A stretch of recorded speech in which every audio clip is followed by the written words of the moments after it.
സുഹൃത്തുക്കളെ, ഒരു പുതിയൊരു വീഡിയോയിലേക്ക് നിങ്ങൾ എല്ലാവരും സ്വാഗതം ചെയ്യുകയാണ്.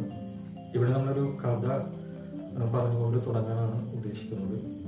നമ്മൾ 80s ചെറിയ കുട്ടികൾ പറഞ്ഞ് നടന്നിരുന്ന ഒരു ചെറിയ കഥയാണ് നിങ്ങളോട് ഞാൻ പറയാൻ ഉദ്ദേശിക്കുന്നത്.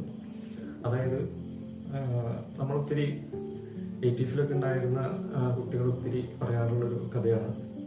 അമേരിക്കക്കാരൻ, ജപ്പാൻകാരൻ, ഇന്ത്യക്കാരൻ, അവരുടെ ഒരു വീരവാദ കഥ. അപ്പോൾ ഒരു കടപ്പുറത്ത് ഒരു അമേരിക്കക്കാരനും ഒരു ജപ്പാൻകാരനും ഒരു ഇന്ത്യക്കാരനും ഒത്തുകൂടി. അവരോരോരുത്തരും അവരുടേതായിട്ടുള്ള അവരുടെ രാജ്യത്തെ കുറിച്ചുള്ള വലിയ വീമ്പിളക്കലാണ് അവിടെ നടന്നുകൊണ്ടിരിക്കുന്നത്. അമേരിക്കക്കാരൻ പറഞ്ഞു, ഞങ്ങളുടെ നാട്ടിലെ വിമാനങ്ങളെല്ലാം ആകാശത്തുമേ തൊട്ട് ആണ് സഞ്ചരിക്കുന്നത്. അപ്പോ മറ്റു രണ്ടുപേരും വായ പൊളിച്ചുകൊണ്ട് ചോദിച്ചു, ആകാശത്തിലെ തൊട്ട് മേലെയോ? അല്ല. അപ്പൊ അദ്ദേഹം പറഞ്ഞു, തൊട്ട് താഴെ കൂടിയാണ് സഞ്ചരിക്കുന്നത് എന്ന് പറഞ്ഞു. അപ്പോ അടുത്തത് ജപ്പാൻകാരന്റെ കൂടെയായിരുന്നു.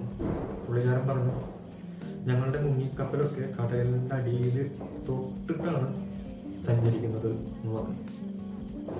അപ്പൊ രണ്ടുപേരും ചോദിച്ചു, കടലിന്റെ അടിയിൽ തൊട്ടിട്ടാണോ സഞ്ചരിക്കുന്നത്? അല്ല, അല്പം മുകളിൽ എന്ന് പറഞ്ഞു. ഓക്കെ. അപ്പൊ ഇന്ത്യക്കാരൻ എന്ത് പറയണം, തന്റെ രാജ്യത്തെ കുറിച്ച് എന്ത് പറയണം? ആകാശം മുട്ടിയതും കടലിന്റെ അടിയിൽ മുട്ടിയതും ഒക്കെ പറഞ്ഞു. ഇനി ഇന്ത്യക്കാരന് പറയാൻ എന്താണെന്ന് ആലോചിച്ചിരിക്കുമ്പോ ഇന്ത്യക്കാരനൊരു ഭയം തോന്നി.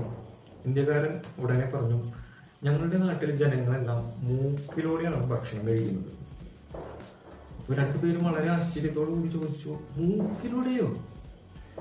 അല്ല, ഒരല്പം താഴെ.